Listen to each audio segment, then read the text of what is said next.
Matthew Sidley has made a living buying and selling firearms online for more than 15 years.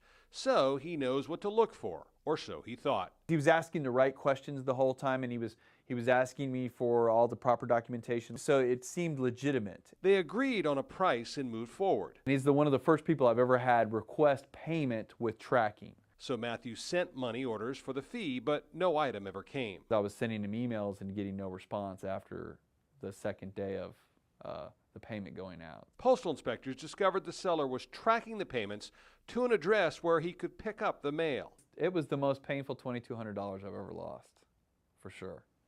And it was the most embarrassing $2,200 I've ever lost. In hindsight, the fact that he had no phone and asked for payment tracking were red flags. The second it started, it didn't feel right, and I should have known not to stick with it once I've got the first red flag. Matthew was one of 30 victims in a case with over $30,000 in losses. Postal inspectors say the popularity of buying off the internet also makes it a breeding ground for fraud. Well, you got to know who you're dealing with. If possible, try to meet or talk to the seller in person, not just email or text. How you pay them is also key. Money orders is almost as good as cash.